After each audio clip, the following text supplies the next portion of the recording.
Hi everyone, I hope you can hear me very well.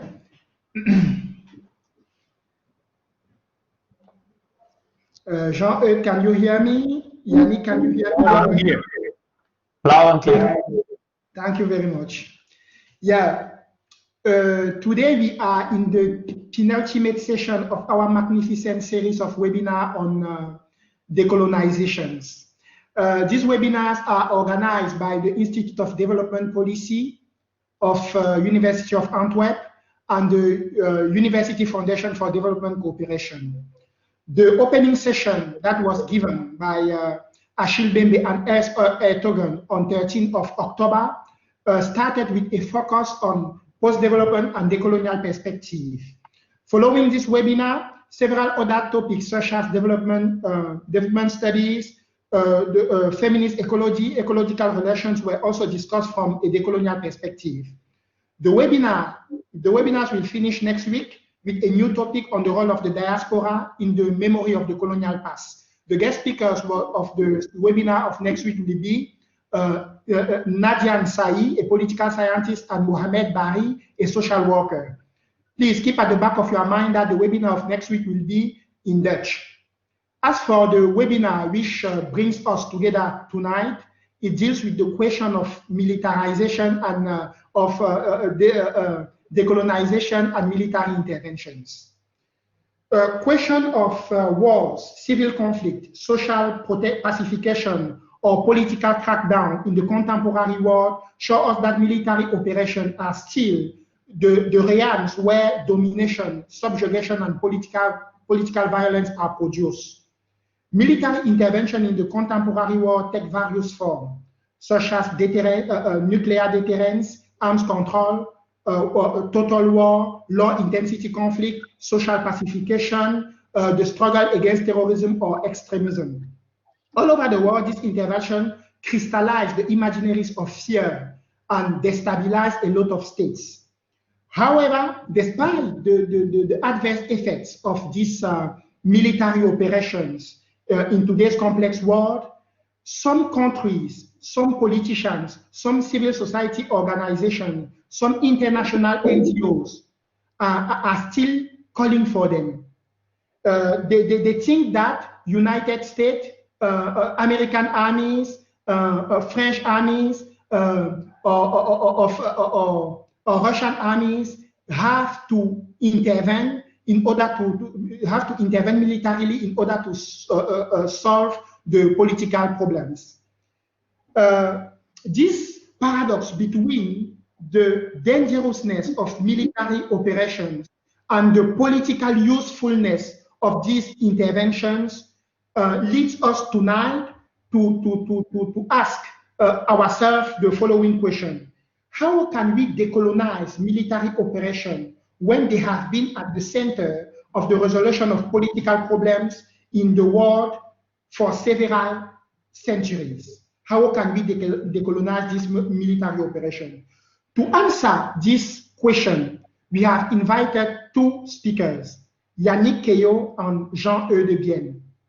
Let us start by presenting our keynote speaker, Yannick Quéau. Yannick Quéau, you are both French and Canadian. You are a graduate of the Université du Québec à Montréal and Bradford University. For more than 7 years, you have been working for the Research Information Group on Peace and Security based in Brussels.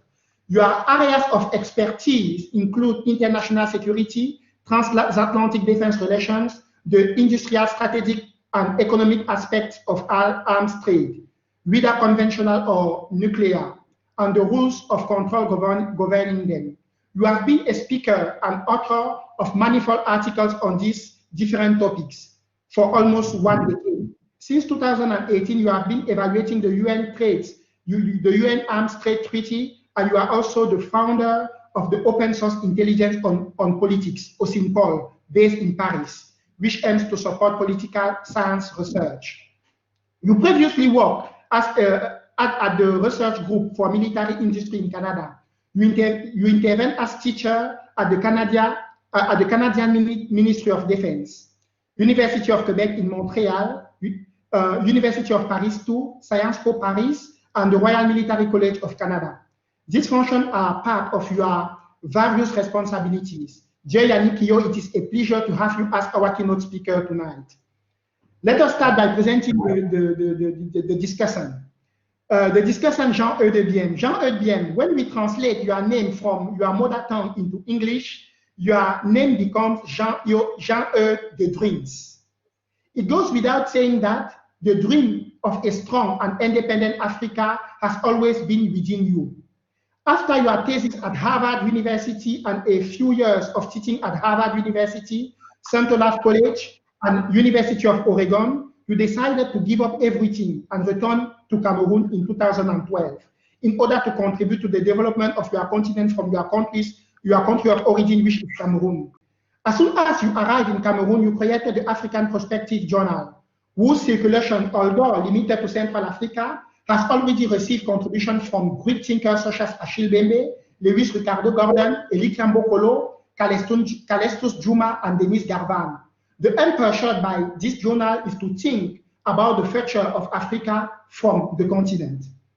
Your field of expertise are plural, namely literature, political science, epistemology, African culture, geopolitics, strategic perspective, and military strategies. As far as I remember, I think that you are also someone who is fascinated by theoretical physics. Yeah, it is, but it is as a civilian military strategist involved in the field of military operation and military studies in Cameroon and Africa that we are receiving you this evening. Thank you for having given us the honor of accepting our invitation. All right, now the debate will proceed as follows. The keynote speaker will take the floor for 13 minutes, and Jean-Eudes Biem, the discussion, will speak for 20 minutes. And then we will move on to the reading of questions, and I will ask some follow-up questions. And then we will open the poll system where the audience can also give your questions, and the speakers will answer. Now, that being said, without further ado, I suggest starting the debate by giving the floor to our keynote speaker. Please, dear Yannick Quéau, go ahead with your presentation. You have the floor. Thank you. Hello, everyone. Thank you for the nice words and the introduction. Thank you for the invitation, too. First of all, I would like to say that I probably have suicidal tendencies because there are a lot of people in the room that certainly know more than I do about decolonization and wars at the time of decolonization that I do, because as you mentioned in my short biography description, I'm not an expert on this topic. I work in military industries, I work on defense markets and regulation of this market, but I have faced and experienced in some reading and understanding of the Cold War era and the decolonization process and the post-decolonization wars and military intervention in Africa, that led me think that maybe I should engage in this debate, probably to learn a lot from you, but also to express some concerns and to share some ideas about the decolonization wars and the way they are many times still presented or not, and the kind of framework that we tend to integrate as Westerners somehow, and framework being in many cases misleading about these conflicts. First of all, when you think about this, can I see the slide? Maybe I send the, I don't know if I. Yeah, I think Denis, can you show the slide? Thank you. Yeah, thank you very much. So a very general title that will let me to express actually the first idea that military interventions, they are part of our imaginary understanding of what colonization has been and what decolonization has been, and still what the post-colonial order is based on. So if you try to characterize this military intervention or what makes militarization part of decolonization, you have to consider part of the historical context and try to engage in the way it has been understood at this time, and with a lot of prejudices and bias at the time, and wrong understanding at the time this war occurred. And so with a lot of modesty, I would like to say, this objective is to characterize this period, trying to put some ideas on the table and to let the audience question them, play with them maybe, or reject them. So keep in mind also that this is a written presentation, and there are statements in this presentation that are shocking on purpose. These are not my words. These are a way for me to engage in a debate, or to express the view that some of the military intervention have been legitimized this way, and we construct colonization and decolonization as a military dimension based on very, very, very wrong statement and understanding that should be and must be condemned for what they are.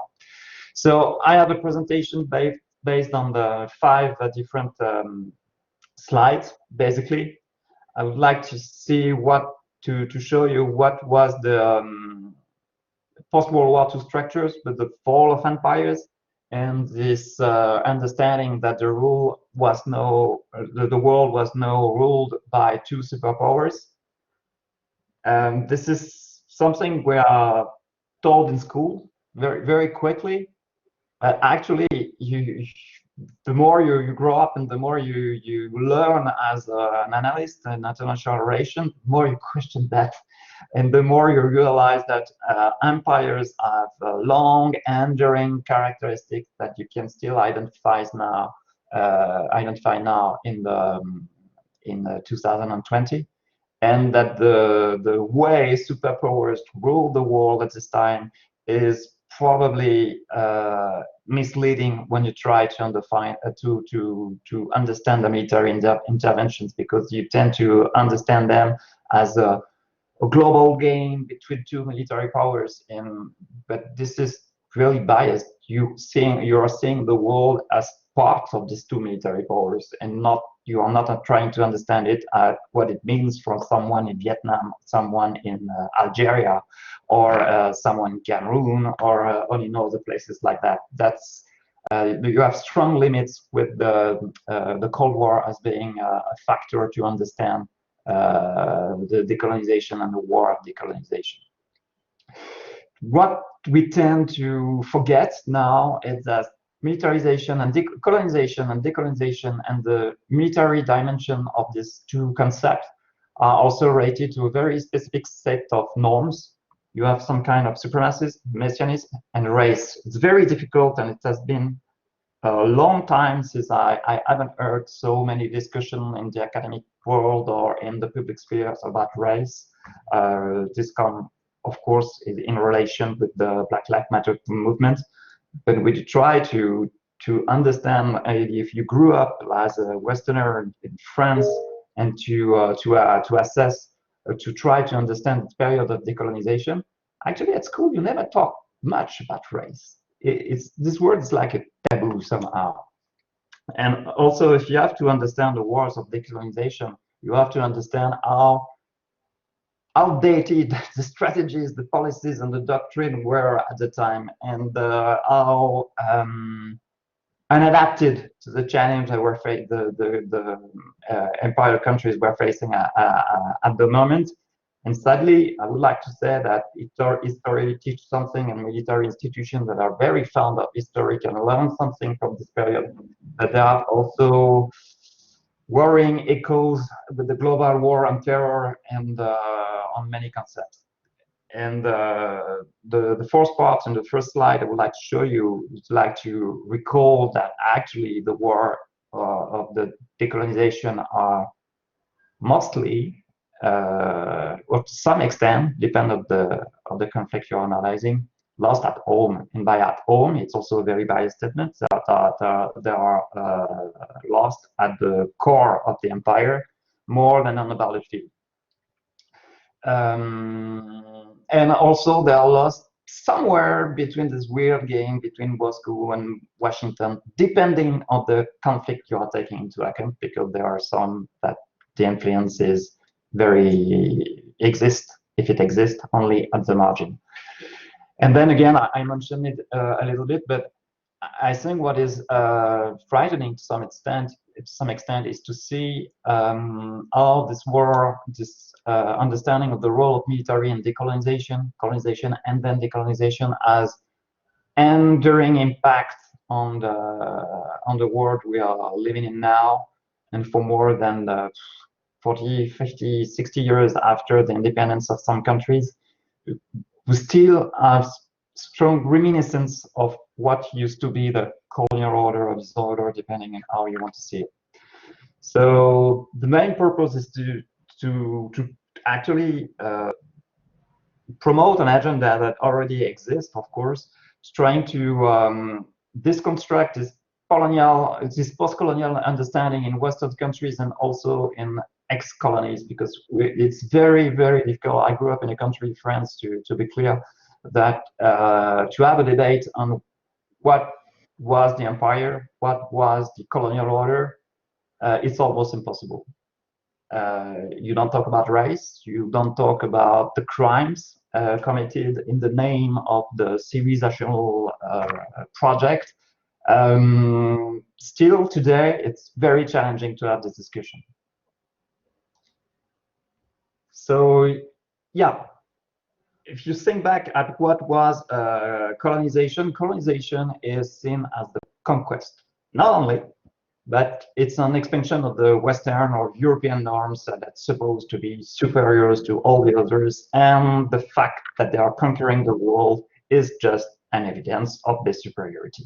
So it led to clashes with the people we are obviously conquering at this time, or that has been conquered at this time. Clashes between the different groups, social groups. I use clans, but because it's a joke with the games you can see online, Clash of Clans, Clash Empires, and so on. But within social groups and distinct groups, and it also, of course, and you probably certainly talked about it, shaped the social order and the social relationship in the specific era where it happened. It's also Clash of Empires, strong competition between the European powers, the USA to some extent, and some countries after that, to conquer the most or the new lands, the biggest land, but also the richest one.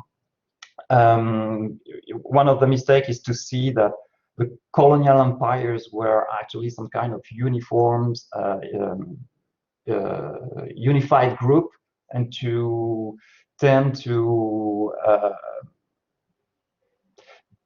not take into account the specificities and the rivalries between them.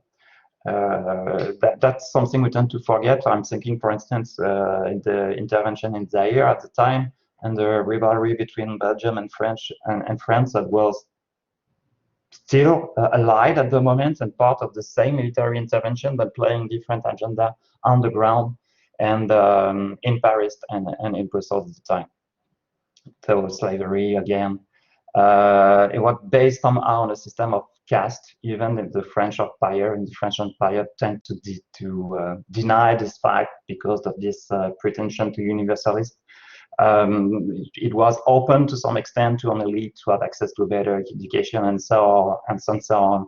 And you have all this game of legitimating factor of dominance of the empire's norms and rules, system of values, administrative aspect. The state was the best one. The French state, the French administration was much more efficient than anything else.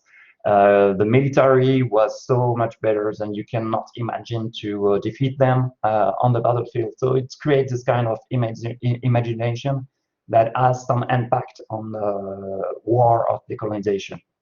So when does decolonization happen? At the end of World War II, you have two fragilized empires, France and UK. They both strongly suffered from the World War II, UK being bankrupt and in debt for decades to recover from the cost of the war. France is considered as one of the victorious countries of the World War II. Also, France ceased to exist to some extent during the conflict, so that's also a little bit weird. They have been defeated and suffered major loss in Europe, but also in their empires. They have been unable to do anything against the rise of the Japan empires, and they faced a strong defeat in Europe also. Also, they have been able to recover from that and finally again recover or try to recover the empire. And you have two distinct approaches for the two biggest empires of the time. You have the UK that progressively realized that to understand the world post-World War II as business as usual when it came to the empire would be doomed to fail or too costly, considering the economic configuration of the post-World War situation. And on the other side, you have these two words: UK is pragmatism, and French is led by the concept of grandeur. It's very funny because pragmatism in UK means it's not French. And when it comes to special studies, it's almost a joke. But there is some truth in that the French quite quickly formulates a project to maintain the empire almost at any cost. And you have at the background, very early after World War II, the progressive direction of the Cold War. So those empires fall. Yes, they do. If Western armies can be defeated, they have to face an issue with the cost of modern military systems and the fact that they are overextended over various territories. So when it comes to understand the war, this is the thesis of Kennedy, rise and fall of great powers and empires, that there is a point when you are facing too many conflicts at the same time, you are just stretched and the pressure on your military capabilities is too high, and at some point you won't be able to face the situation efficiently. There are strong critics that have been made on this thesis, and one of them is quite important actually, is it's not the overstretching capabilities or military capabilities on the incapacity of the military structure to face the situation that creates the breaking point. It's actually the level of acceptability by the population of the situation, and that's quite different. So this model quickly adopted by UK is that actually direct control of the territories and the production process and the resources was by far overrated by the benefits you can have with trade agreement, that you were in position to negotiate at your own advantage by just letting go part of the empire and the political power directly. There is also, when you are told stories about the decolonization by teachers at school, at the university, that actually the colonization and the struggle to maintain the empire was about the economy, because you need to keep exploiting the resources of this country, and that was vital for the prosperity of France, for instance. That's not true. Actually, there are very strong cases and very good studies that have been written about that. Actually, it was more costly for France to maintain its empire than the money that could be made from the exploitation of the resources for this country. So what should not be underestimated when you analyze the war of decolonization, the wars related to decolonization, is the ideas, the normative aspect of why a country wants to keep an empire, mainly because it sees itself as an empire. It projects benefits in the future, but is this related to a clear, straightforward, and evidence-based cost benefits analysis? Well, the truth is no, it's not.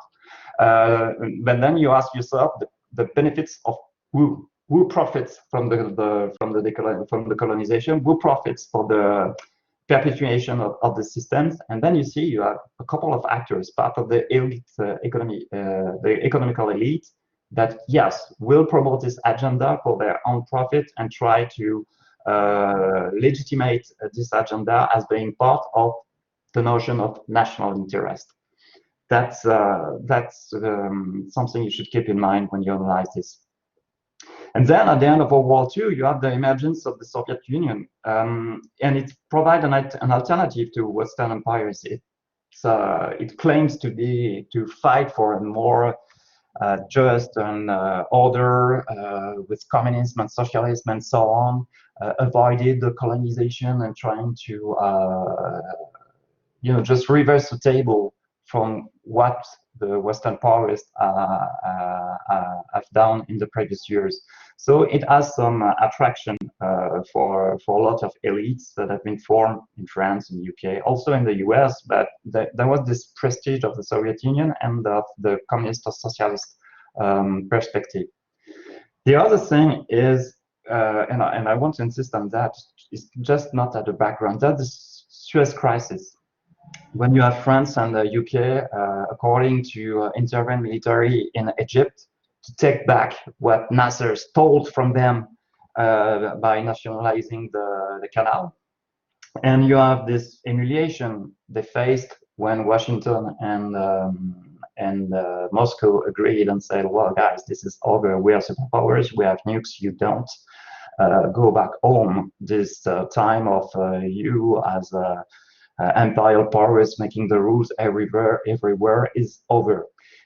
And that's very important, because in introduction, in presenting some of the topics that can be related to this presentation, you mentioned nuclear deterrence. Nuclear deterrence, for many strategists, is sometimes understood and presented and promoted as uniquely a defensive tool. That's not true.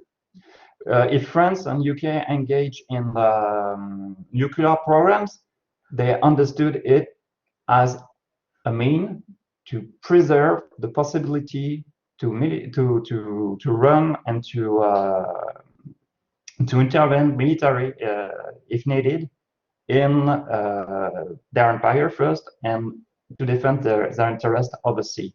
So keep in mind that nuclear deterrence has always been a way to allow yourself to intervene military everywhere in the world if need be, probably until the moment you are facing another nuclear power, like it is the case in Syria. I mean, who is doing what at the moment in Syria? What are the political agendas for the US, for France, for UK, for Russia?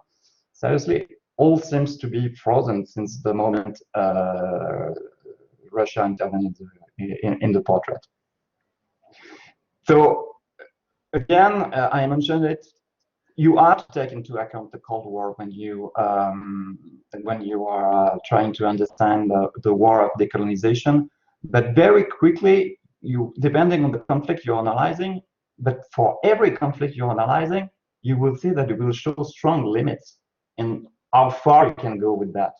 Because basically, if you are someone in Vietnam, you have fought the French during the Indochina War, you have fought the American in Vietnam or the South Vietnam. Was it really about the Cold War, or was the communist world, China or Russia, just a mean to achieve a national goal, a quest or something? And that's very, very difficult to see where to draw the line and to say, okay, this is where the influence of the potential to understand one war of decolonization through the scope of the Cold War ends. And you will see that, in my opinion, it stopped quite quickly, more quickly than what it is expected and what you can see and read in many studies in the Western world. And then again, there are the words that we banish from our vocabularies, and I mean supremacists. We tend to forget that colonization was about that. The Western state was just superior, more firepower, better culture, state organization. Everything was better than anywhere else. And Africa, Asia, South America, all these new territories were new frontier, wide frontiers with people that were actually savages. I mean, not my word, not my understanding, as I said, be very cautious about that. But this is also how it has been understood and how it has been legitimized to some extent. This is linked to this kind of messianism. It takes different forms.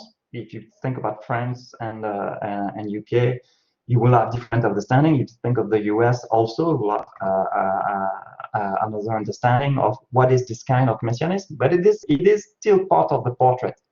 This is the idea that the empire's duty is to elevate the savages, providing the right religion, not some kind of overrated things, the local things, and so on. Very the Denis way to see people in Africa and in South America, for instance, or in Asia. The administration and the culture again. And then again, you have reluctance to understand that maybe the conquest of half of Europe by Germany was just not just a military conquest as part of World War II, but it was part of the colonization process. And that maybe we can understand that the way Moscow structured its relationship with the Eastern Bloc was also a form of colonization. No, we don't apply that to these countries because it is white people conquering other white people. And that led me to the third concept. Decolonization is about race. As in, not necessarily racism, because racism is a system of discrimination. There were some system of discrimination, but I mean it in a more broader understanding. I mean, it's about race, but you never talk about it. You never talk about, the relationship in Indochina was based on that. This relationship and understanding in Africa was based on their Arabic world, and they have the black Africans and so on. And it was, some kind of indifferentiate structure. You are Arab, you are Asian, and you're black, so you're from Africa. And so that's very funny because it's very difficult to find. You will find articles in sociology and in the academia about that, but it's very difficult to see something in the popular culture that colonization was about that. Mainly in France, actually, it's very difficult to talk about this concept of race. And it affects the military institution. It's part of the military institution and also the nationalist movement. When you have to justify, legitimate, train people to possibly kill the enemy, when the enemy does not share the same color as you, it's an obvious factor to say, hey, the black guy is the wrong guy, kill him. The white guy is the wrong guy, kill him. It's part of the legitimation process of the act of killing, if need be.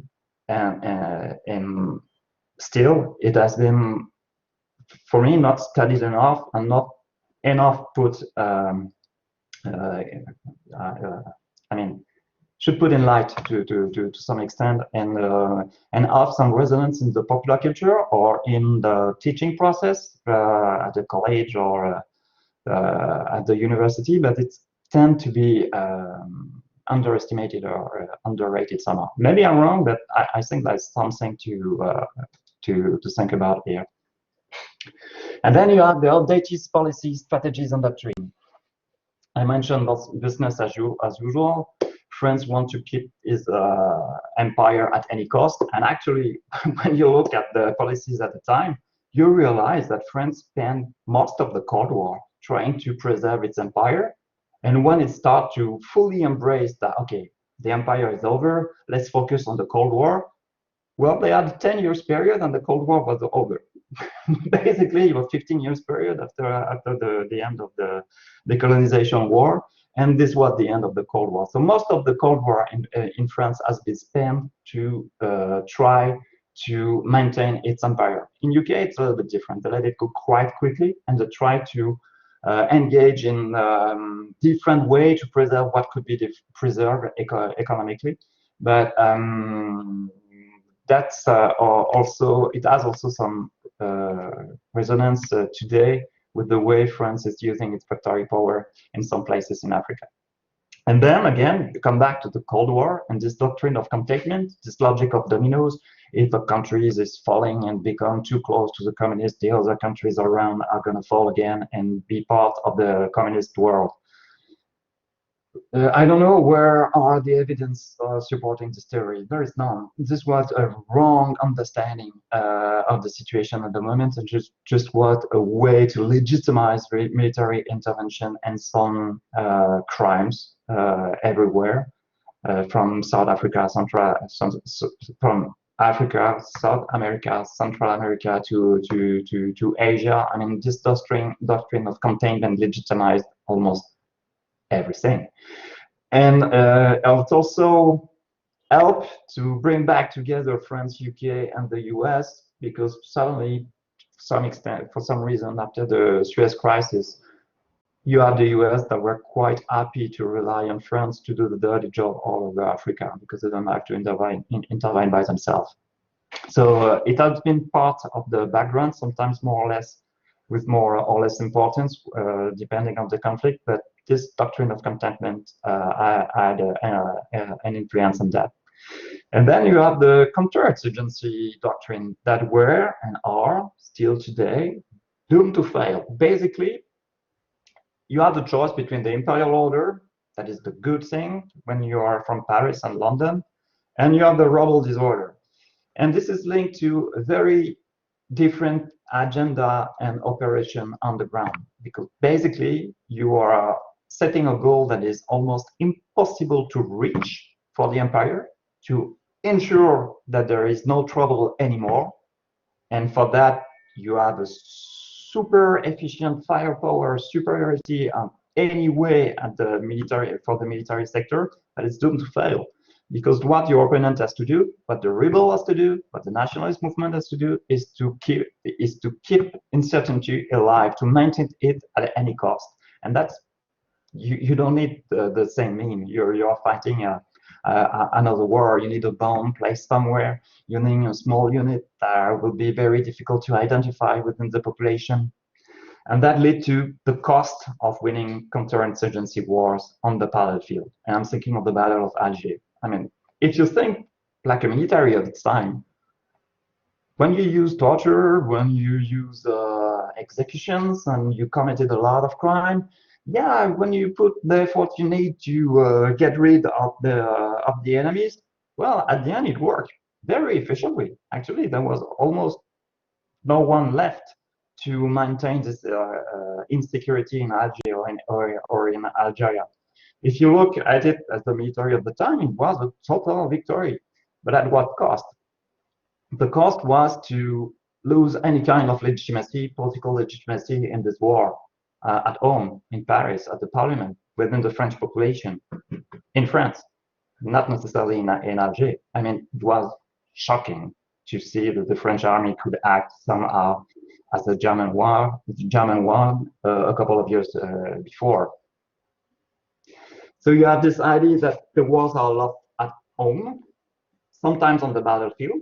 You have to keep in mind that they faced severe and symbolic defeat, like in Dien Bien Phu and Indochina, and also sometimes between Moscow and Washington to some extent, when the two countries decided, okay, this is over, we're going to reach an agreement to some extent and we'll try to put and express our rivalry somewhere else. So, and why do you lose these countries at home? Well, because you have a strong leftist, because Western countries are democracies, first. For that's a major factor. So you have representation, you have leftist parties that are quite strong, far leftist parties, communist parties that are actually super strong, like in France, Italy, with more than 30% of the votes sometimes, depending on the moment you are considering. And you have also with the central and right movement, yeah, coming. You have a liberal movement that, for normative aspect, reject the imperial logic. And you have this feeling of when you claim to have moral superiority and you are facing with the fact that your country is in your name torturing, engaging into wars, multiple forms of violence and humiliation, discrimination, I mean, you create a tension that is very difficult to deal with. And at sometimes you are going to reject these behaviors and claim that it has to stop.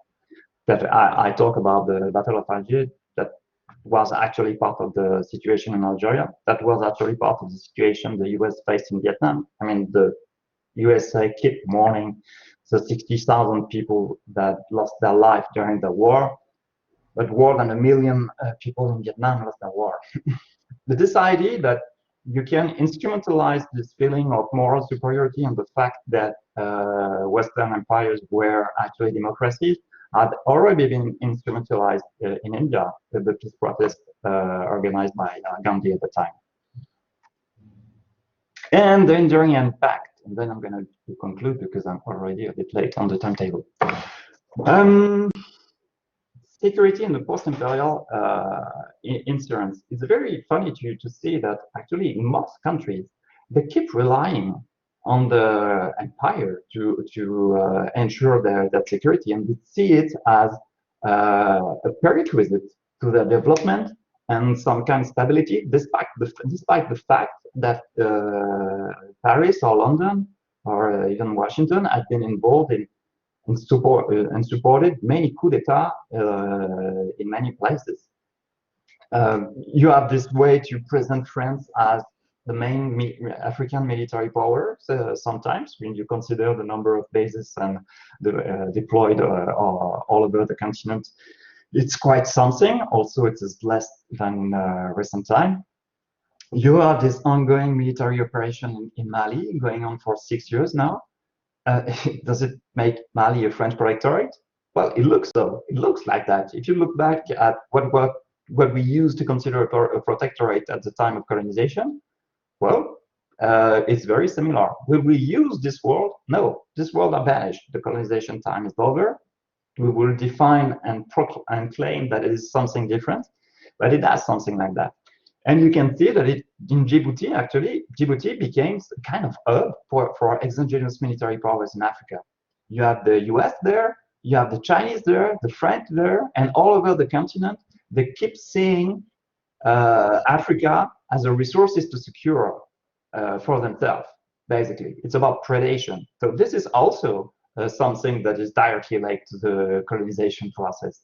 And you have the return of Russia in the portrait too, who plays another game that say, we're not here to claim your resources at the other, we are here to play the same game as you do, is to make the most of it.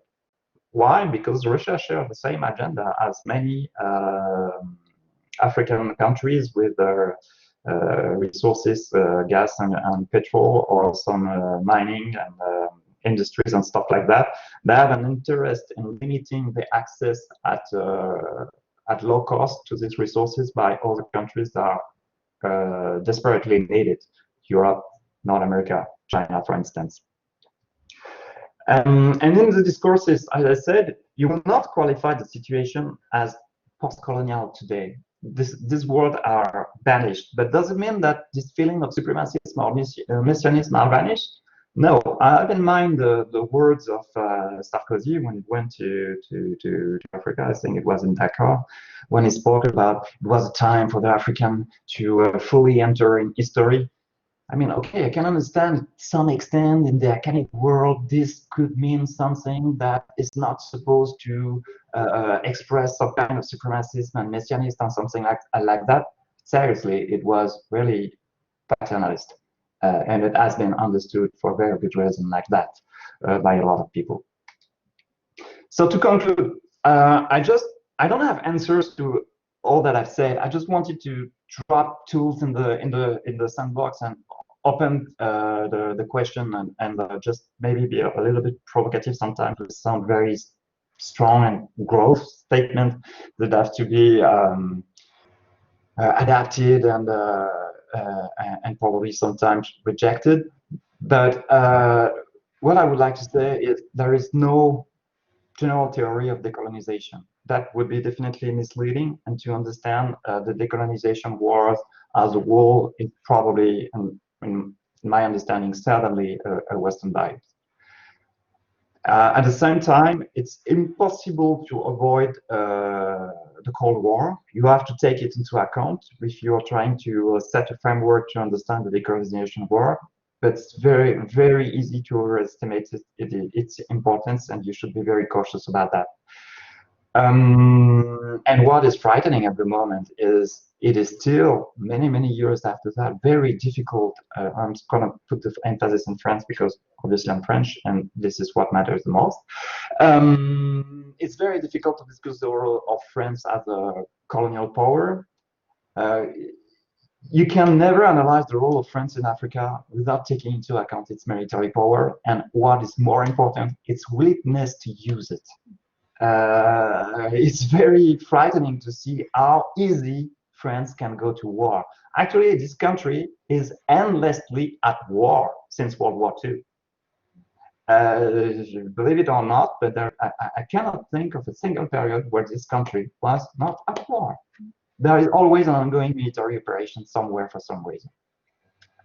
And who questions the rationale behind France's military intervention? Well, not enough people. We have a lot of people legitimizing it, legitimizing the intervention in Mali, in Niger, in Chad, in Syria.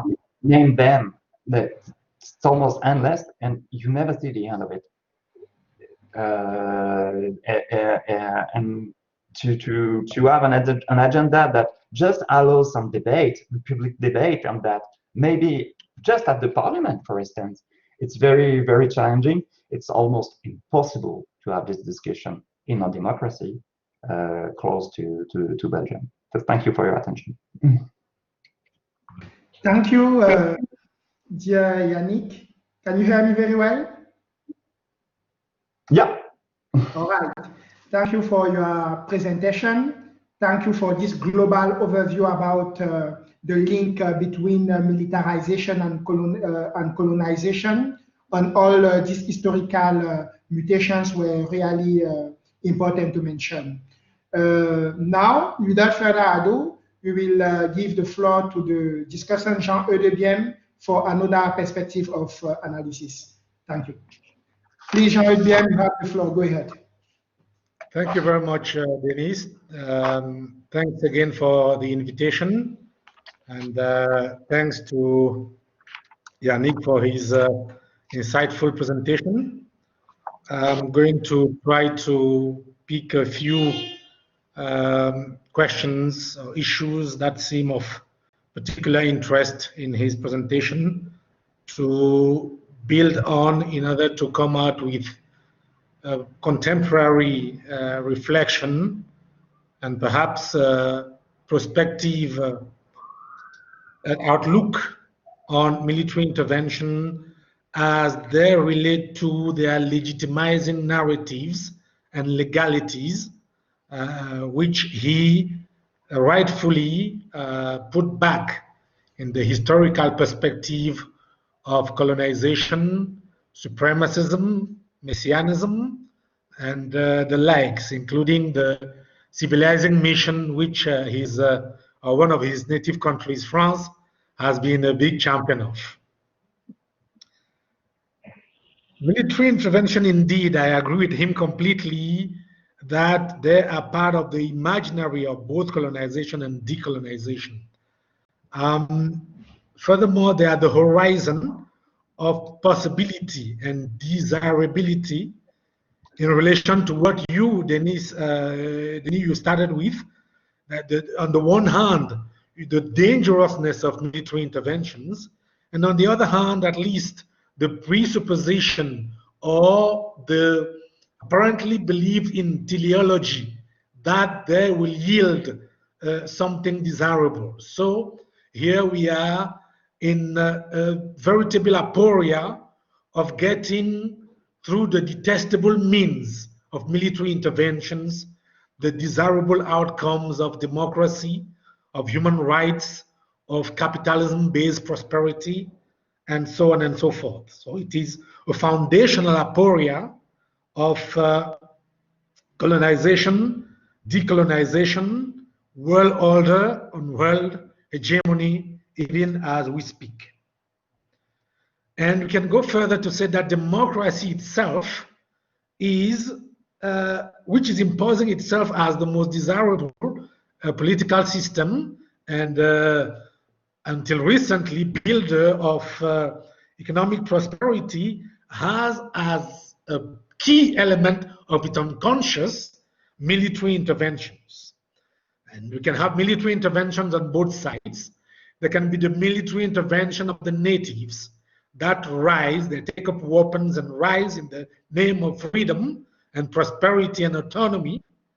But it is also, and too often, unfortunately, the narrative that justifies both that taking of weapons against colonial tyranny and the interventions to restore order throughout space and time, whether in late 18th century America with the birth of the United States and the war between the patriots, which were actually traitors under English law, the patriots on one hand, and on the other hand, the expeditionary forces of Great Britain that were there to restore law and order. They were not intervening in another country, they were intervening in a colony of England, which means under an English jurisdiction to restore law and order. This is the case in 19th century Haiti, where led by Toussaint Louverture, the slaves revolt against the colonialist and enslavement tyranny, and then order is more or less restored by military blackmail into economic sanctions, and then we have the return of the colonial order, and in many ways after Napoleon in 1804, the slavery order itself, which as we know is foundational to the capitalist democratic order. We have parallel situations in 20th century decolonization wars, whether in Vietnam or Korea in Asia, or even China, or in Cuba in the Americas, or Cameroon, Algeria, on the African continent where I'm speaking from, or in South Africa indeed, where you have a peculiar situation. The second point I would like to draw on from Yannick's presentation is that this is a false aporia, actually. History shows that we do not actually get to the most desirable outcomes through the heinous military interventions. The dangerousness of military intervention has yielded more dangerousness, has yielded less freedom, less autonomy. We usually end up just maintaining or even worsening an imperial or exploitative status quo. Examples abound through space and time once more. If you take today the second most powerful country in the world, which is China, did not so become by being defeated during the last attempts of the powers that be at the time to subdue China. This happened through the ability of China's endogenous uprising that enabled also an endogenous and autonomous view of development, and at least structural transformation. When you take that, you can see that the African countries also that accepted the colonial status quo, such as the Francophone countries in Africa, but not only, they are really at the back of power and order and autonomy as far as ranking of world situations are concerned today. Those African countries such as Mobutu's Zaire, Aidjo's Cameroon, and so on and so forth, those countries really, they have not enjoyed that. In fact, the case of the Congo is emblematic of this kind of situation, where you have Patrice Lumumba, who is caught between two empires. He's caught in the dilemma between being either capitalist or a communist. In order to escape to this, he chooses independence and ends up accepting a United Nations military operation, which is a peacekeeping mission in the Congo. Lumumba is killed, of course, and Mobutu, who is the big winner of the situation, will invite French, Belgian, and other interventions.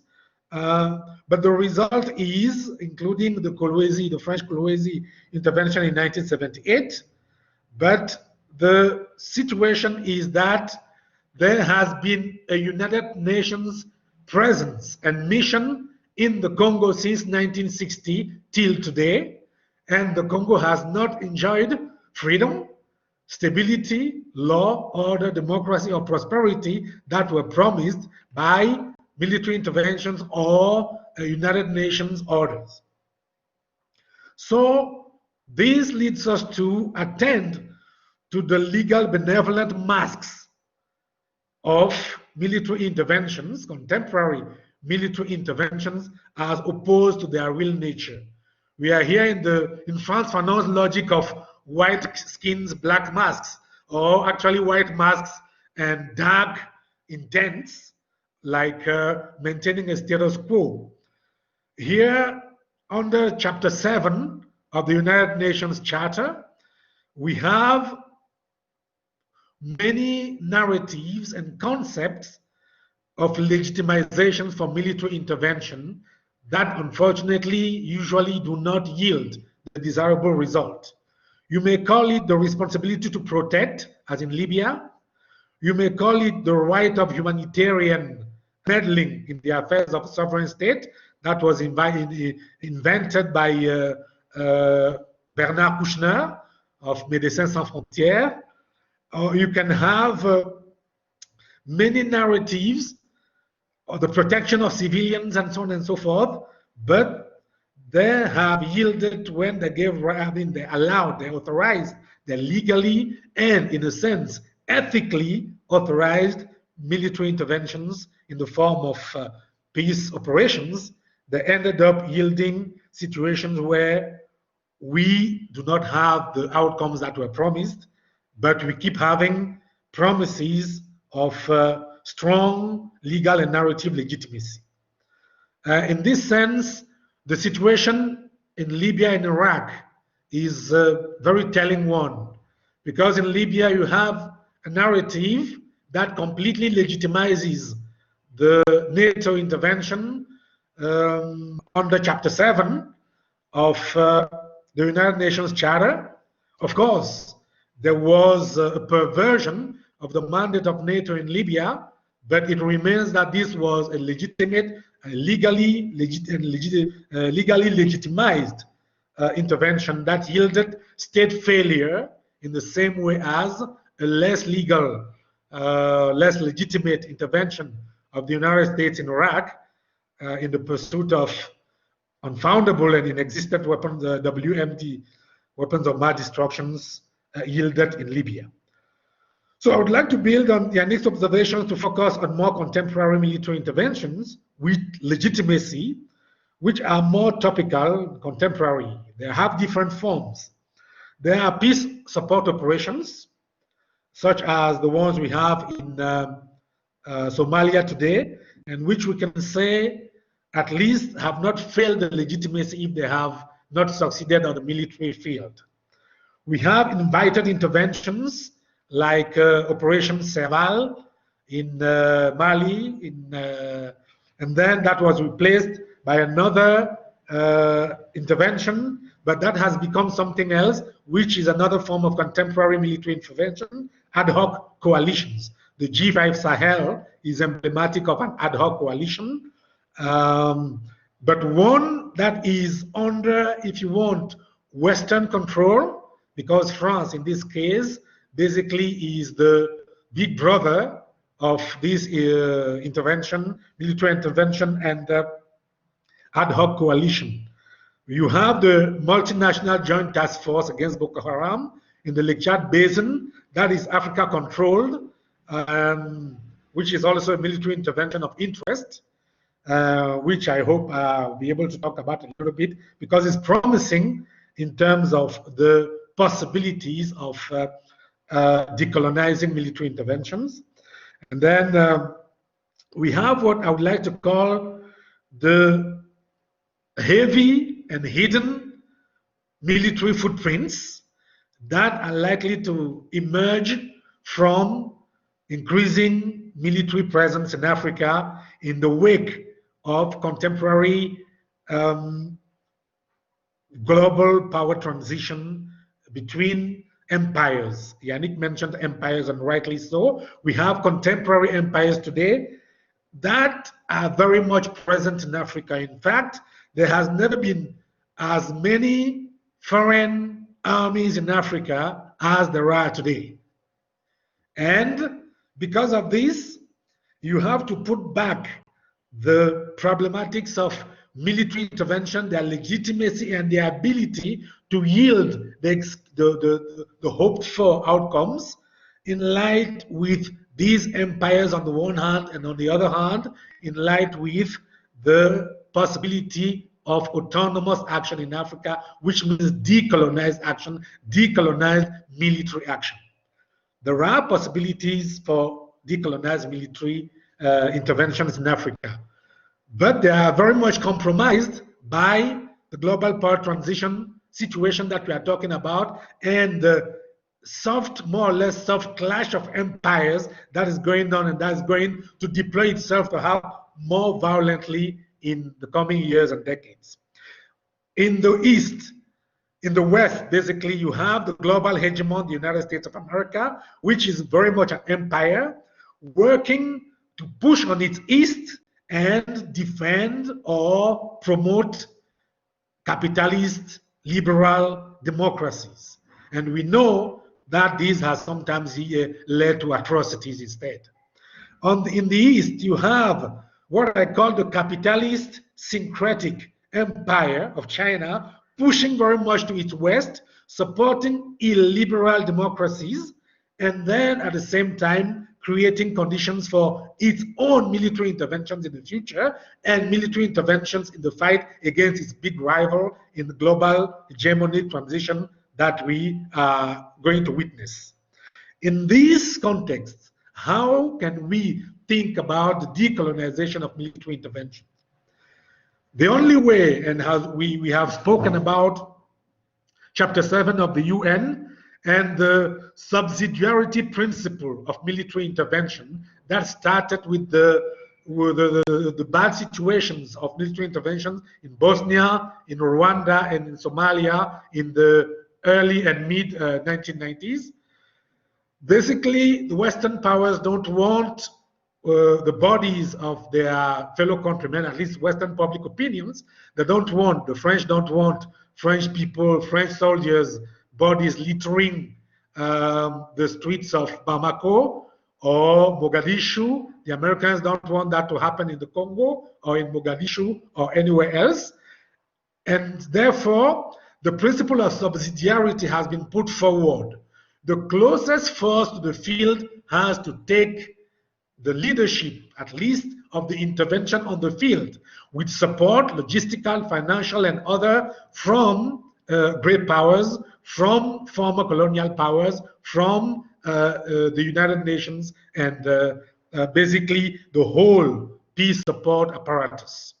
Which means that, as we speak, there is the major trends are determined, I believe, by this principle of subsidiarity.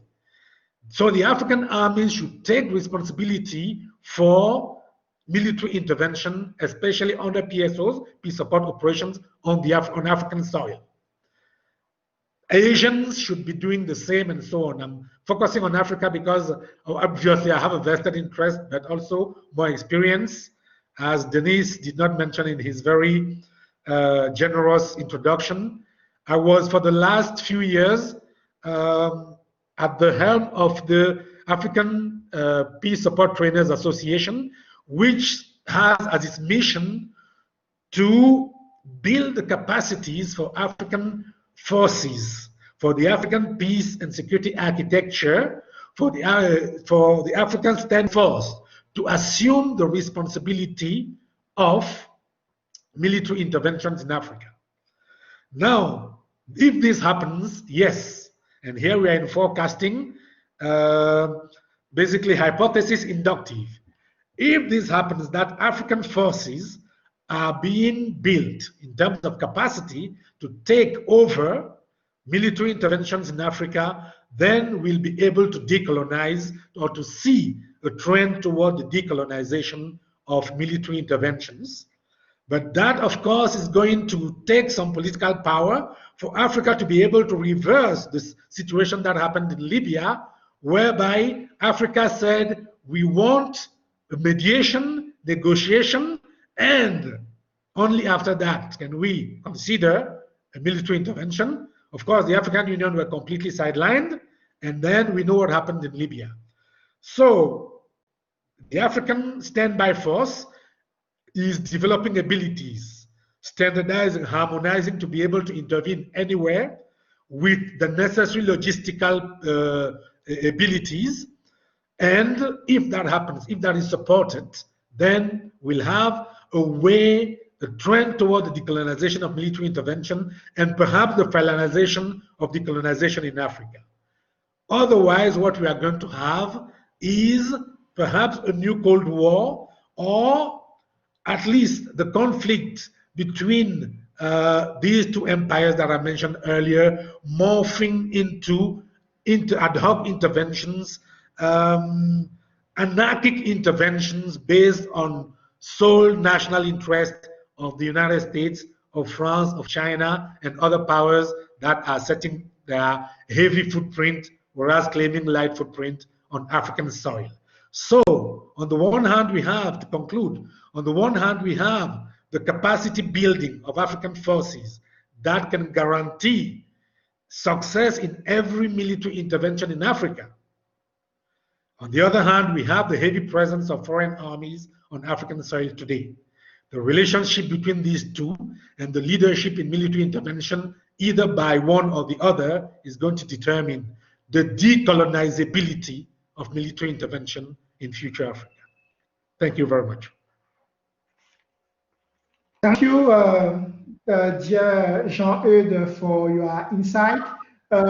Please, can you put more light in your... But since I'm not talking anymore, I'm going to recharge my light, as you said. All right, thank you.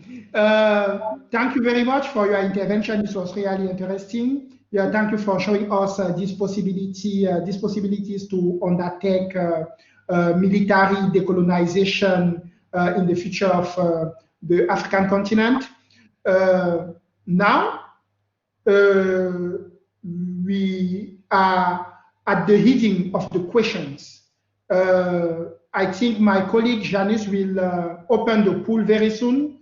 Please, the audience can cast a glance here. The pool is open, and you can send your different questions there. Now I have some questions to ask to Jean-Eudes and Yannick Quéau. Let us start by Jean-Eudes. I want to ask a, how can I say, a conceptual question. When a French scholar called Marie-Anne Pavot, she uses the concept of militarity in order to define the military identity, the way of life as a military, the way of acting as a military, or the subculture inherent to military function. What is the link, according to you, Jean-Eudes Biem, between the concept of militarity and the notion of coloniality? Can we find a link between the military identity and the question of coloniality? Thanks for this fascinating question, Denis. Good luck. Yeah, yes, indeed. Basically, we say that in the literature, it is clear that strategy is cultural, and culture can be strategic. And so, militarity as defining these aspects of the military subculture within a society, or the military aspects of the grand strategy of a country that carries it, there can have many links to coloniality. The first link can be internal, meaning that basically, since we are in concept, Jacques Derrida used to say that every culture is originally colonial. You need to impose one culture before it imposes itself on a society, and the history of the nation state itself very much follows this rule. When we take France, for instance, which is recognized as, if not the inventor, at least one of the major inventors of the nation state, the mono-national culture of French republicanism was imposed through a militaristic culture carried out, in particular, speaking under the control of Yannick, under the regime of, under the rule of King Francois I, who, we must remember, also gained control or the protection of the Holy Land from the Pope. So basically here you have a French military culture. You have the propensity or some foundational elements of French militarity that are at play within the French, the internal construction of the French nation state and its projection of power overseas.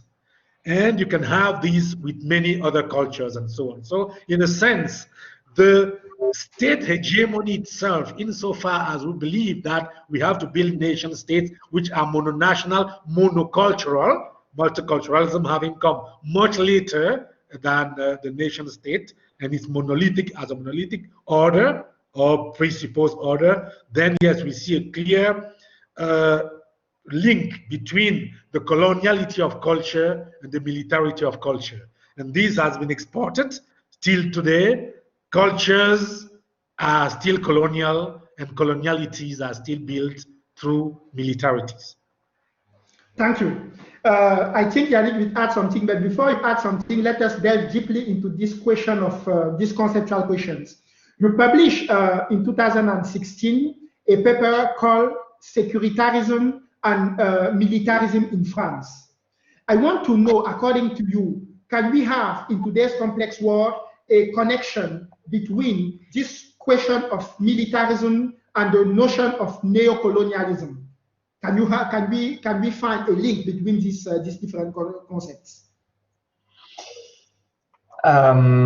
Yes, the concept and the connection I would make is that actually France, despite all the warnings claimed everywhere and sometimes by the people in charge in France, France adopted all the precepts of the global war on terror and fall into the same trap that the US fell into.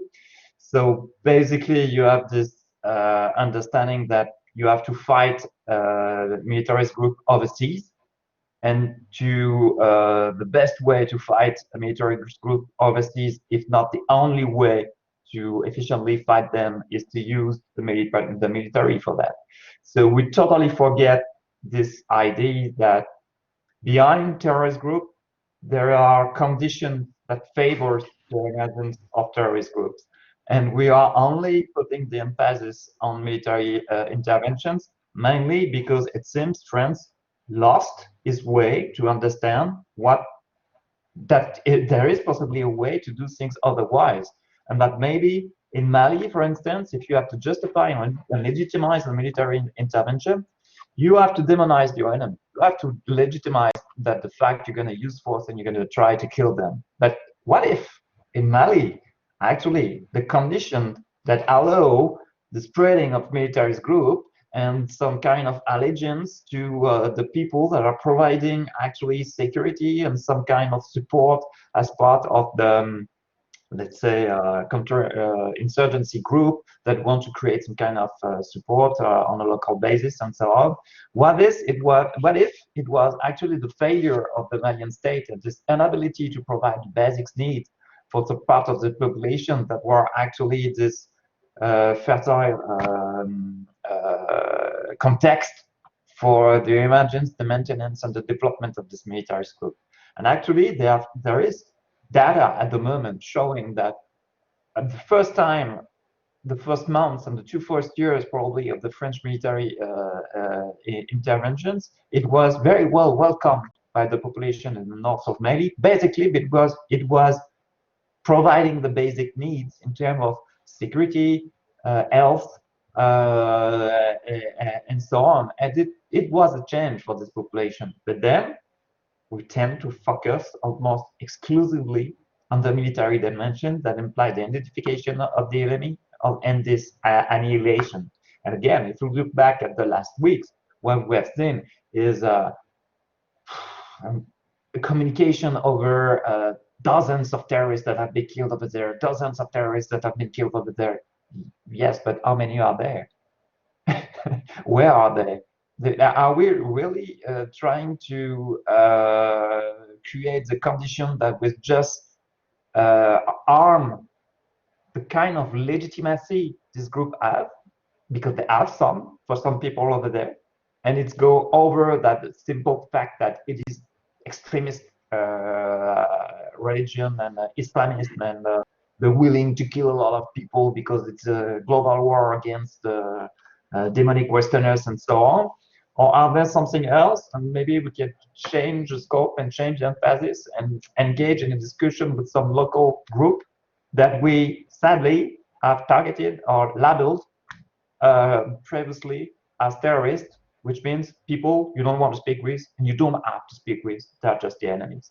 So there is clearly something like that in a post-colonial order, that military intervention is probably the alpha and the omega of the French understanding of its role in some places. I exaggerate a little bit because, of course, you have public aid, you have economic relationships, and so on. But if you look at the military interventions, and if you look at the Ministry of Foreign Affairs, it's very imbalanced. You can see the communication of the government is on the situation on Mali. It's almost exclusively based on the military operation. There is nothing else.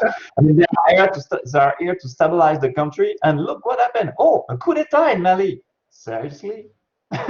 Yeah, but Yannick, there is a contradiction between what you are telling and what you published maybe yesterday. Because you published something about a research which is demonstrating that with the COVID-19, the securitarism or militarism is not the alpha and the omega of the international intervention anymore with the COVID-19. Well, no, that's something else. Militaries and the level of military expenditure is something else. And the impact of the COVID-19 on military expenditures may, we will see in the short term. It's uncertain. You must actually see a rise in military expenditure next year and maybe the year after. Because if you look back at the economic crisis previously in France, actually military expenditure are not so much affected by economic crisis. And sometimes you can see a surge just after the economic crisis because they want to, faced with some kind of ongoing overseas operation, engage into acquisition process right now because they anticipate that in the coming years it may fall. And it will probably fall to some extent because if you cannot pay for the things you are doing, you just cannot pay. You have to do things otherwise.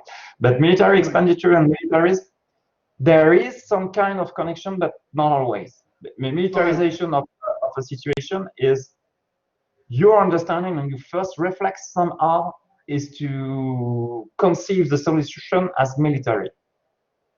But you can still conceive a solution to a problem as military. Also, you have, let's say, more limited fundings than the year before. If it's enough to understand that the solution is military, it's enough to understand that the solution is military.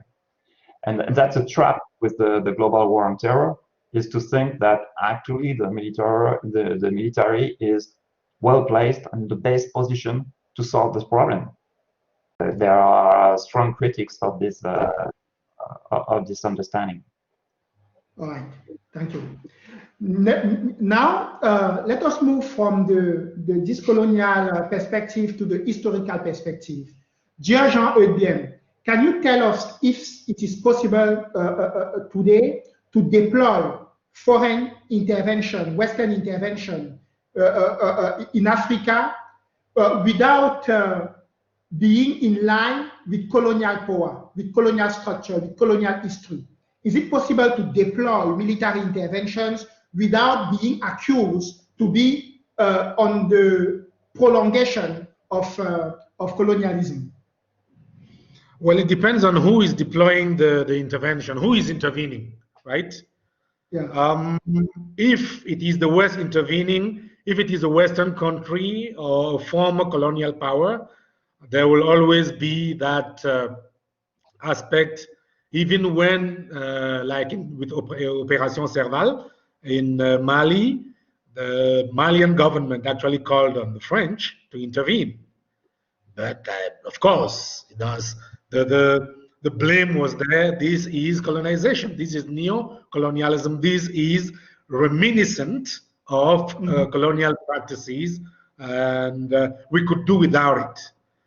Now, if it is the Africans themselves deploying a force, then no, the answer to your question is no. It's actually yes, you can deploy a military intervention in Africa without having that label, that tag of a colonial bias or re-colonial or neo-colonial intervention put on the mission. We have a few examples on the ground today. Actually, we have two examples that can be contrasted. I mentioned the multinational joint task force against Boko Haram. Of course, this is a very peculiar mission where forces under an international mandate are intervening on their own soil. But the caveat is that they are also intervening in neighboring countries. Like Cameroonian soldiers have acquired a right to hot pursuit of Boko Haram terrorists into Nigerian territory, into Chadian territory, and there has been no tag of Cameroonian colonization in Chad or Nigeria. Chad has a right of hot pursuit into Cameroon and Niger, and Nigeria, there has not been such tags. Now, if you want, the opposite happened at some point, at least at some point, with the United Nations mission in Somalia, and subsequently the African Union mission in Somalia. You know that there is the old idea, Somalia being the old Christian empire in the area, and given the history of the Christian-Indian wars in that area of Horn of Africa, the Christian empire of Ethiopia against the neighboring Muslim countries yielded quite a peculiar situation in the wake of the US support to the Ethiopian intervention in Somalia. So when that happens, we were in the clash of civilization. The Muslim countries, the Somalians, and the Somalian Shababs and their supporters in the Muslim world, especially in the Middle East, they consider this an aggression of the Christian West, the forces of Christendom, over the lands of Islam, and then basically the psychological configurations, if not the physical configurations, of the clash of civilizations between the Western Christian world dominance on the one hand and the Knights of Islam on the other hand. The resisting forces of Islam were clashing, and that has worked negatively in the case of the African and UN interventions in Somalia. Now let's see that therefore there's not much of a difference between AMISOM, the African Union mission in Somalia, and the UN mission in Somalia. Basically, both are considered by the Al-Shabaab as aggressors pushed by Christian militaries and so on and so forth. So there is that form of colonial, even the Crusaders, like there's the reminiscences and the psychology of crusade-like colonization in these peace missions. But apart from that, when the African standby force intervenes in an African country, usually it is not considered and is not likely to be considered as colonial, because let's be very clear about it. The African standby force and the African architecture of peace and security that deploys, that is going to be deploying the African standby force, is a force, an architecture that the Africans gave themselves pretty much autonomously. What they need is logistical, financial support from the West, from colonial power, former colonial powers, and so on and so forth. So at least that perception can be mitigated when Africans themselves intervene. And so, yes, as I said, if we want to avoid that stigma, we need to make the subsidiary principle work fully in Africa. All right. Thank you. Yannick, Quéau, I have a question for you. When, historically speaking, you analyze the link between colonization and militarization, but militarization which comes from the major countries such as France, United States, England, and so on. But what about the militarization which is ongoing right now in Africa? How can we decolonize the internal colonization orchestrated by some authoritarian regimes in Africa? How can we undertake this kind of decolonization? The question is for you and for Jean-Eudes Biem as well. Yeah, because I'm not sure there is an answer to this question. There are not a to-do list about that. Well, yeah, because you accuse it is, yeah, we are observing how African countries are accused, but Western countries are accused, but not a lot. We are not seeing how African countries are accused in this debate. It's not a matter of being accused or not. It's more a matter of who is seen, and sometimes by the African country, as the legitimate provider of security. And that's a key issue here, in my opinion, to understand why they have this kind of militarization and this link with post-colonial and colonial world. And this is frightening to see that 50 years after the independence of some countries, you have still the former colonial state that is seen by these countries as the main provider of securities when things goes very bad. You have the situation in many places, actually, all over Africa, mainly. And this led actually to the idea that, okay, maybe sometimes the state in Africa and the power in place in Africa is the threat for the population or part of the population, and that its military power, it's a problem by itself. But very recently, we have seen change in Africa very recently, over the last 2 decades and at the beginning of the 21st century. You had also this idea of, if you provide the means of security to these countries, probably you can stabilize them to some extent and let them take charge more of their security by themselves. And you try to nationalize somehow part of the security to improve the equipment, better training, better equipment, better, oriented toward best practices, some or better practices than previous, with better equipment and so on. And you have seen an increase in the military expenditures all over Africa, even in some countries with not a lot of resources to dedicate this to this mission. But when you put it in line with what it means for this African country, it's a lot, actually.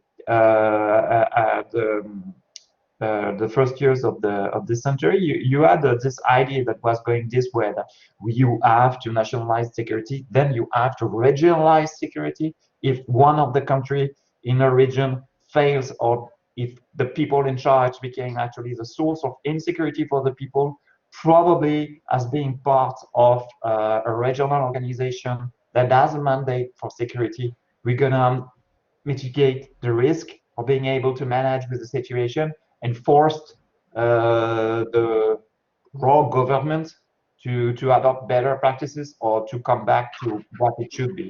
So you had this idea about that. So basically, who is to blame for this conception of who is a legitimate actor to provide security? I'm not saying it's the former colonial state that has to be blamed for that. I am also saying that sometimes actually it comes from the African state or the African population itself. That's something I want to question somehow, and I would like to understand better. I don't have the answer about that. Why?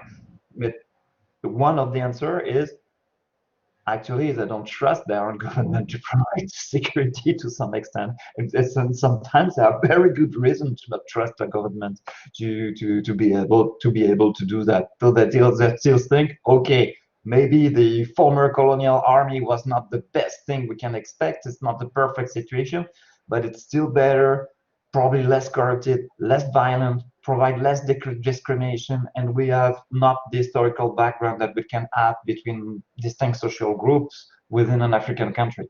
So I would see things like that, and that's why I will be very cautious about the general answer that would fit to any specific case about that, because I think the situation and the source of insecurity in various situations, in various countries and within the countries, I think that depending on the groups and depending on the regions, it's not the same.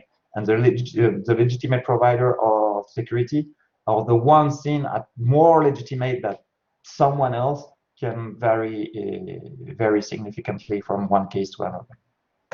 All right, thank you. But before Jean-Eudes, before you give your opinion, I just want to tell that the poll is open, and you can post your questions there, and also to select the question you deem more relevant to be discussed by the speakers. Yeah, it was for the audience. Yeah, Jean-Eudes, go ahead with your presentation, with your point of view. Yes, how to undertake decolonization of militarism and military interventions by some African regimes, and then resolve the issue of internal colonization. Well, of course, I don't think that the answer, I agree with Yannick that there's no one single answer that will fit in every situation, or even in general, in all aspects of a single situation. I think that there are military and non-military means. Non-military means being more important than military means in this regard. First of all, there's thorough analysis that is needed of a geopolitical type into what really is this type of coloniality, if you want, that is happening. Is it really internal colonization? When you take the case of Rwanda, for instance, I think Rwanda is emblematic of this kind of situation. The Rwandan presence in the Congo since 1994, 1997, so for the almost 25 years, Rwanda has been in the Congo, but Rwanda has not been in Congo as only Rwanda. Rwanda is backed by a huge apparatus of corporate imperialism, corporate extractive imperialism, which is what explains that Rwanda does not produce gold, but is one of the major gold exporters today on the African continent, because Rwandan forces are in the Congo doing gold extraction and selling that gold on the world market with the forces of corporate imperial extraction. So in that case, would you call that, is it accurate to call that internal colonization? I think that we need more refined analysis in order to understand, first of all, these dynamics before we can think about how to act on them. Now, if you understand them well, one of the ways to act on them is, as Yannick said, the regionalization of military apparatuses. The country of Congo, with all its resources, cannot face on its own Rwanda militarily today, even today as we speak. Therefore, you cannot undertake this decolonization by just thinking that in the short term or within 5 years, the Congo is going to become militarily powerful enough to contain or to roll back Rwandan military presence in the Congo. That is pretty unlikely within a 5-year horizon. The regionalization is going to have to take this into account. But I think that the issue of economic development is also important. It's important because it enables steps towards structural transformation where you have less and less weak states that are prone to being attacked, to being bullied, to being, let's say, threatened militarily in ways that can lead to the kind of situations that you have evoked to regret them. And development is also institutional. If you strengthen the African peace and security architecture, make its mandate compulsory, then you can put the, let's say, the Rwandan presence in the Congo, and the Rwandans are not alone. They are supported by Uganda and so on and so forth. So you need diplomacy at the level of the African peace and security architecture. You need all of that backed by some military capabilities to be able to deter the attempts and temptations to go into this kind of international colonization. But first and foremost, development creates a situation where developed countries have an interest in dealing economically in multiple ways with developing countries that are basically, they have more to offer than just extractive industries. When you have such a situation, then you reduce the incentive of corporate imperialism, extractive ventures. Thank you. Let us continue with another question. It is a question which comes from the pool. According to you, what are the crucial characteristics of intervention focused on human rights and democracy in the colonial way? What are the crucial characteristics of intervention focused on human rights in a colonial way, or is it not possible at all? The question is for Yannick. Some characteristics about intervention, and Jean-Eudes can give also his insight about it.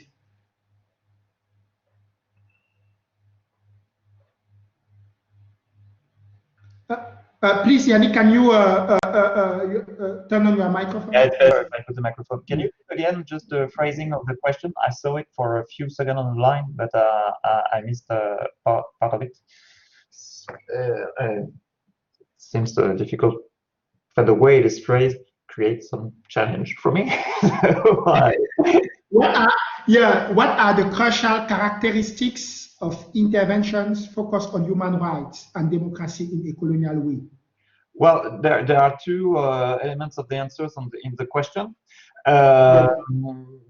First, I call me cynical, but a military intervention based on democracy, I find it hard to find them. Human rights, yes, you have the responsibility to protect. You can have, strong violation and try to justify some kind of military interventions on that.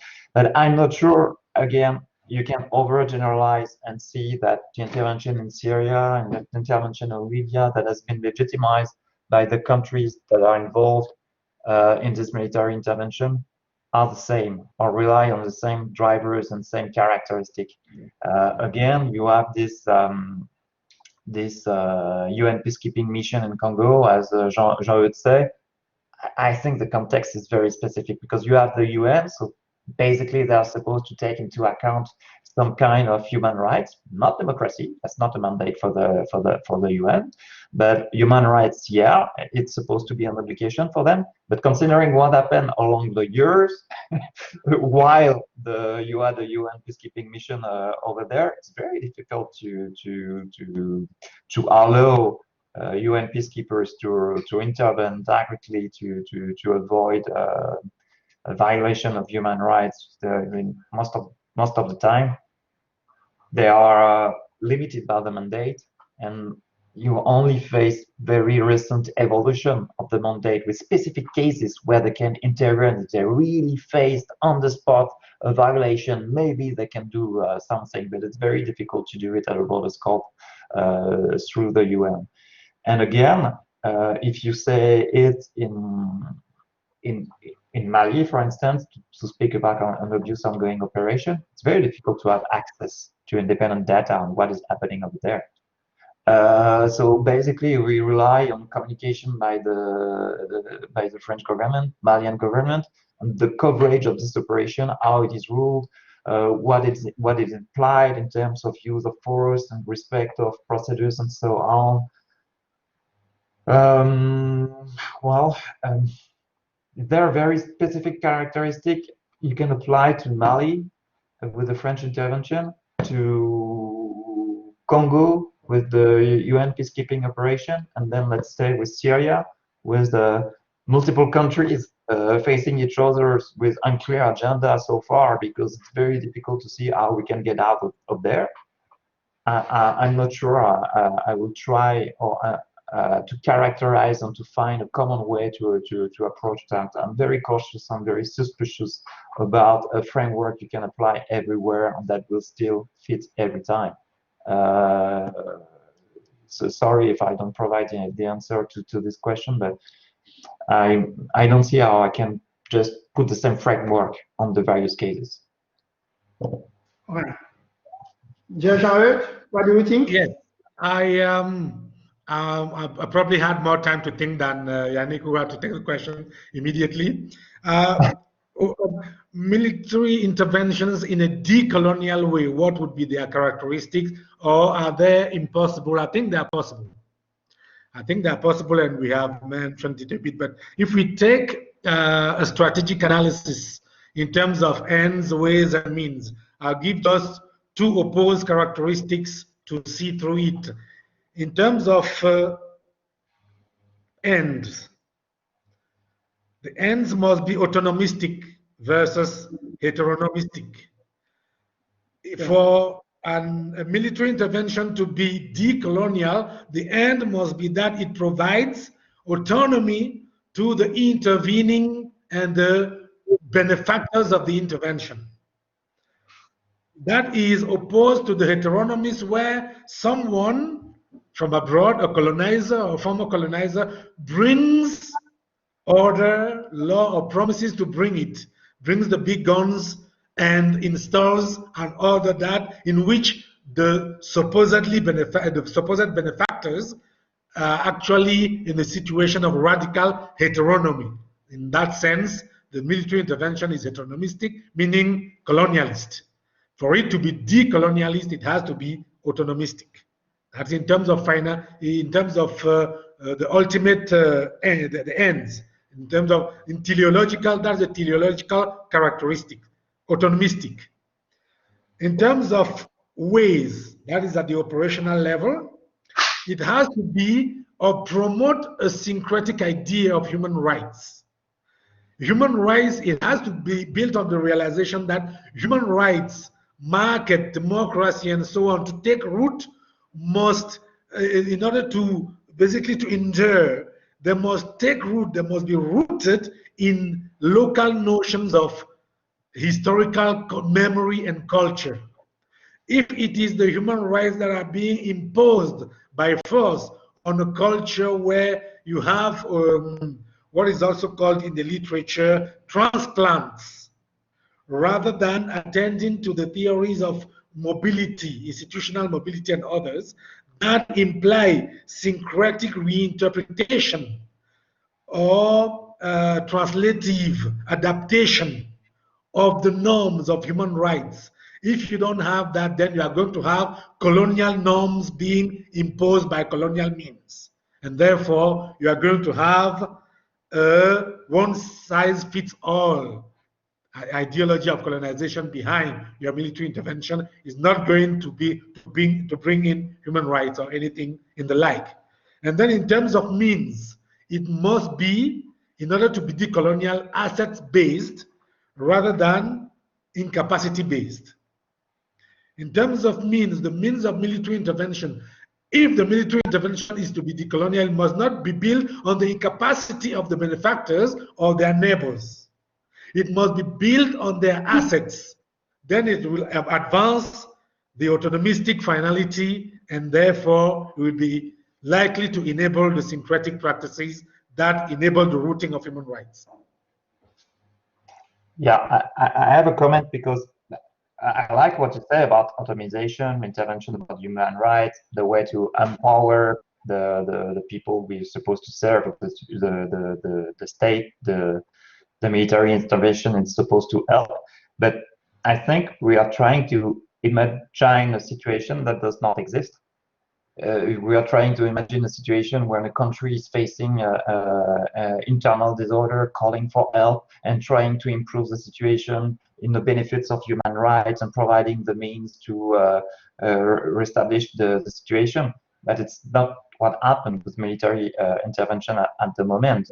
I mean, you have enemies, you have to get rid of them.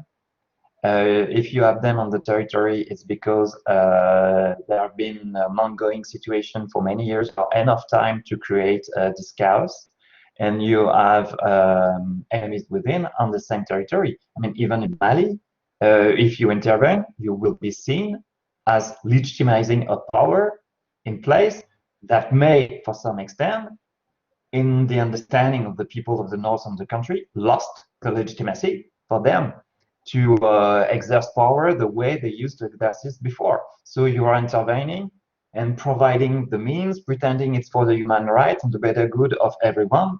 Basically, you are saying, oh, the guy that created the issue are going to stay in charge, by the way, because we want to protect and reinforce the mean of the state, and the state is not impersonal, it's a specific group, it's a specific people that are in charge, and you are legitimizing the situation or their power, knowing that maybe they are part of the problem too.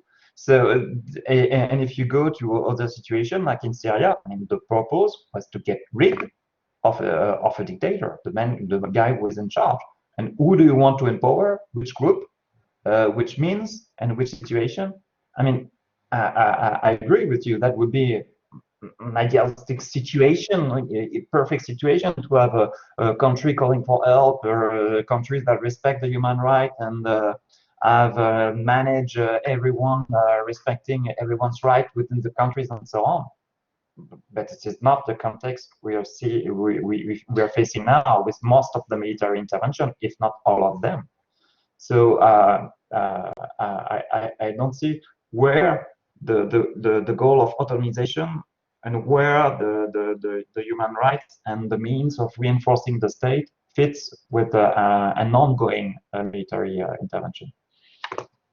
Sorry if I All right. too long. Do you want to add something, Jean-Eudes?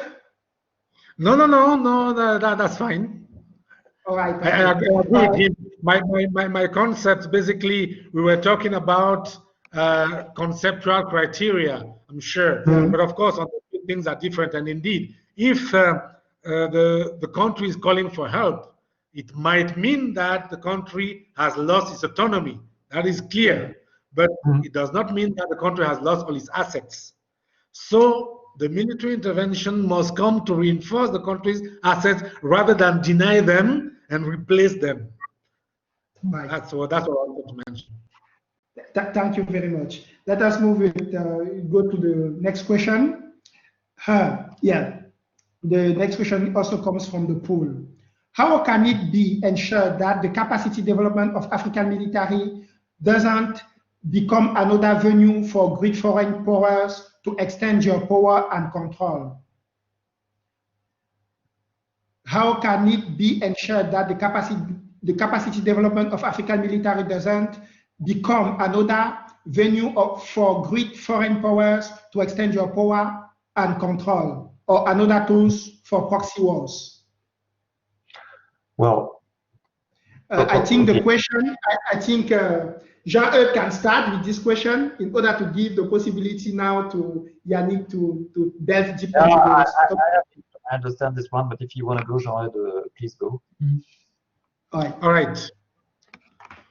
Well, this happens in it's a conundrum.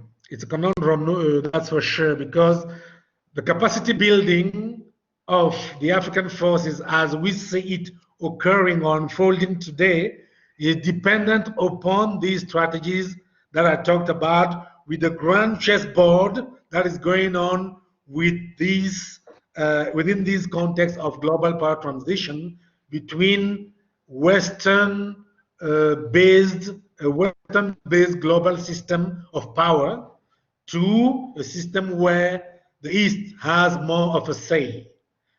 There is no prescriptive, wishful thinking framework in which you are going to stop Turkey or Russia or China from trying to counter, exploit the failures of the former colonial powers in Africa in order to advance their own agendas, even as they strengthen African forces. African forces are being strengthened through arms sales, through training, upgrading, and so on. And everybody, I can tell you, having worked with the African Peace Support Trainers Association in trainings and exercises, I can tell you everybody is training African forces today. Everybody is capacitating African forces today. And so, if you cannot think about the construction of African military forces outside this, therefore it is difficult to think about, it's impossible to think about this construction being done outside the framework of this grand chessboard. Everybody is in Africa, many foreign armies are in Africa, and yes, Africa is going to build its military capabilities, its intervention capabilities, and yes, these partners and actors are going to play their games on the chessboard. Now, that is the context within which you have to think about this question. That's why I said it's a conundrum. You cannot think, we cannot extract ourselves in an ideal situation where we dissuade those forces from doing what they're doing. They are acting in their best interest, and there's nothing that is going to stop France or the US from reacting when China sets foot in Djibouti. There's no way. The French have their military operations in Djibouti. The Americans have theirs at Camp Lemonnier. The Chinese have come in, they're in Eritrea, and so on and so forth. So the grand chessboard is going to be very, very active. Now, you are going to need serious strategic intelligence of the situation to empower the Africans to reduce or mitigate if you want, the colonial aspects of this, to reduce the foreign pressures that come from this. And there is the issue of subsidiarity first, as I said. It's important.